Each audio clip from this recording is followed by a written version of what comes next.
Hi guys. आज हम इस वीडियो में बात करेंगे फंक्शंस आर्ग्यूमेंट्स की कि फंक्शन आर्ग्यूमेंट्स और फंक्शन पैरामीटर्स एग्जैक्टली होते क्या हैं। तो हमें पता है कि अगर हम कोई फंक्शन बनाते हैं तो वो स्टार्ट किया जाता है डेफ से, ठीक है। इसके बाद हम फंक्शन का नाम देते हैं। तो फंक्शन के बारे में वीडियो हम ऑलरेडी बना चुके हैं। तो फंक्शन एक ब्लॉक ऑफ कोड होता है जिसको एक नाम दिया जाता है और आप उस नाम से उस लॉजिक को चलाते हैं। तो मैंने एक फंक्शन बनाया टेस्ट के नाम से, और अगर मैं इसमें लिखूँ लेट्स से हाई, फाइन। अगर मैं हाई लिखूँ और जब भी मैं टेस्ट फंक्शन को चलाऊंगा, और कैसे चलाऊंगा इस टेस्ट फंक्शन को, टेस्ट लिख के और पैरेंथेसिस, तो मुझे आउटपुट क्या मिलेगा, हाई। अगर मैं इसको 2 बार चलाऊंगा तो आउटपुट मिलेगा 2 बार हाई। क्लियर। अब लेकिन सिनेरियो ये है कि सर मैं चाहता हूँ ये जो फंक्शन है वो कि हर एक बार चलाने के बाद कोई पर्टिकुलर आउटपुट दे, कस्टमाइज फंक्शन बनाना है, ठीक है। जैसे मैं लिखना चाहता हूँ हाय तुषार, हाय अमन, हाय कुछ भी, ठीक है। तो मतलब इस फंक्शन के अंदर मुझे वो वैल्यू देनी पड़ेगी। तो अगर इस फंक्शन में मुझे वो वैल्यू देनी है तो मुझे एक पैरामीटर डिक्लेयर करना पड़ेगा। पैरामीटर कुछ नहीं होता, एक वेरिएबल जो फंक्शन बनाते टाइम हम लोग डिक्लेयर करते हैं। तो फंक्शन बनाते टाइम अगर मैं यहाँ पे कोई भी वेरिएबल बना दूँ, लेट्स से मैंने बनाया x नाम का वेरिएबल, ओके, तो ये हो गया parameter. So x is a parameter. So आप लिख सकते हैं x इज अ पैरामीटर। अब मैं इस टेस्ट फंक्शन को कॉल करूं और उसमें वैल्यू दूं 10, तो बेसिकली इस x के अंदर क्या जाएगा, वैल्यू 10। चला के देख लेते हैं। तो मैं इस ऊपर x को प्रिंट भी कर देता हूँ, और अगर मैं इस फंक्शन को डायरेक्टली चलाऊं, अभी देखो एरर देगा। क्यों देगा? क्योंकि मैंने एक x नाम का वेरिएबल बनाया बट कोई वैल्यू नहीं दी। तो अगर आप जितने नंबर ऑफ पैरामीटर डिक्लेयर करेंगे, आपने 2 किया x एंड y, तो आपको 2 वैल्यू देनी पड़ेगी। आपने 1 किया है तो आपको 1 ही वैल्यू देनी पड़ेगी, ठीक है। तो नंबर ऑफ पैरामीटर के हिसाब से नंबर ऑफ वैल्यू आप देते हैं। तो अगर मैं यहाँ पे लिखूँ 10, तो जब मैं फंक्शन चलाऊंगा तो ये जो 10 है वो कहाँ जाएगा, x के अंदर। तो आउटपुट क्या आएगा, हेलो 10 या हाई 10, सॉरी। अगर मैं यहाँ पे दे दूँ लेट्स से अमन, तो क्या जाएगा, हाई अमन। क्लियर। अगर मैं यही फंक्शन दोबारा चलाऊं विद कोई डिफरेंट वैल्यू, तो वो आउटपुट आएगा मेरे पास। तो अगर मैंने लिखा लेट्स से 200, तो आउटपुट आएगा हे 200। क्यों? क्योंकि अब अगले टाइम चलाते टाइम हमने टेस्ट के अंदर क्या पास किया है, 200। आई होप सबको समझ आया होगा।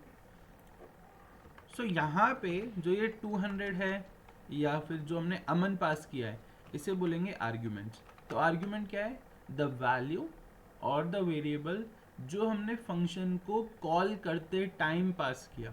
तो टेस्ट और पैरेंथेसिस लगा रहे हैं तो मतलब हम फंक्शन को कॉल कर रहे हैं।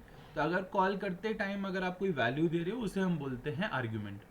और फंक्शन डिक्लेरेशन के टाइम पे अगर आप कोई वेरिएबल बना रहे हो, उसे हम बोलते हैं पैरामीटर, ठीक है।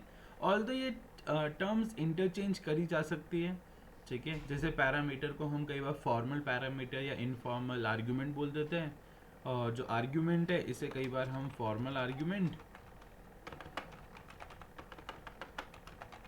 या फिर इनफॉर्मल पैरामीटर भी बोल देते हैं। तो ऑल्दो ये टर्म इंटरचेंज हो जाती है बहुत जगह, बट कंफ्यूज होने की बात नहीं है। आप सिंपल टर्म में याद रख सकते हैं, पैरामीटर मतलब जो फंक्शन के अंदर टाइम बनते टाइम हम चीज़ें दे रहे हैं। आर्ग्यूमेंट का मतलब ऐसी चीज़ें जो at the declaration time, sorry at the calling time हमें दी जा रही है। तो अगर हमने टेस्ट करके कोई भी वैल्यू दी तो that is called argument. Clear.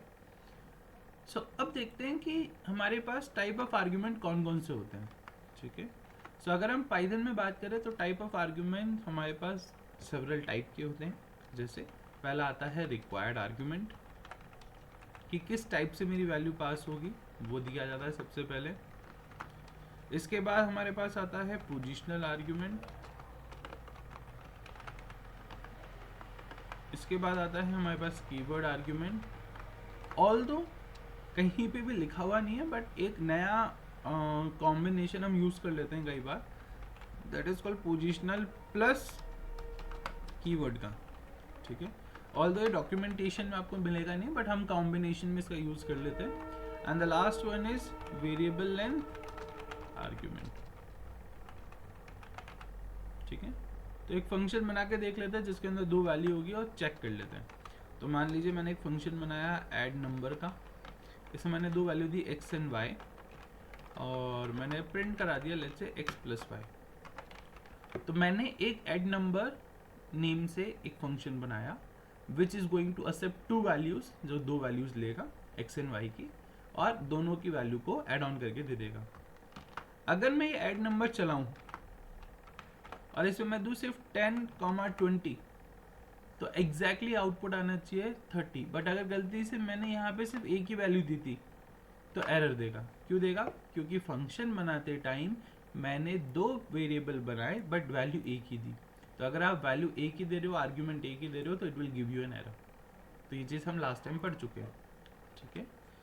तो आपको दो वैल्यू देना कंपलसरी है। तो ऐसे अगर आप ये फंक्शन दोबारा चलाओ और आपको किसी दो अलग नंबर का एडिशन करना है तो आप वो भी कर सकते हो। तो मैंने लिख दिया let's say 100 and 220, so answer आया 320। Clear? So that is simple, that is called required argument, कि नंबर ऑफ पैरामीटर्स के अकॉर्डिंग नंबर ऑफ आर्ग्यूमेंट्स होनी चाहिए।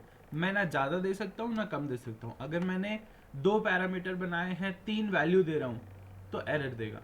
सो दो पैरामीटर बनाए x and y but 3 arguments दे रहा हूँ तो it will give me an error. So exactly equal होना चाहिए। तो required argument says so the number of argument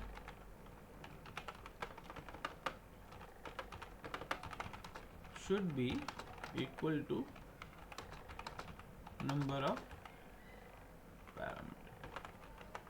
ठीक है, आप उल्टा भी बोल सकते हो, number of parameter should be equal to number of arguments. I hope सबको समझ में आया होगा। पहला हमारा type of argument that is called required argument. Okay, so अब हम नेक्स्ट वीडियो में बात करेंगे बाकी सारे आर्ग्यूमेंट्स की, लाइक कीवर्ड आर्ग्यूमेंट क्या है, पोजिशनल क्या है, और वेरिएबल लेंथ क्या है। So stay tune and will see you in next video. तो जब तक आप लोग इस चीज़ को प्रैक्टिस करिए, क्वेश्चन सॉल्व करिए, एंड हम सारे टॉपिक्स को कवर अप करेंगे अगले वीडियोस में। So till then take care, bye bye, have a great day.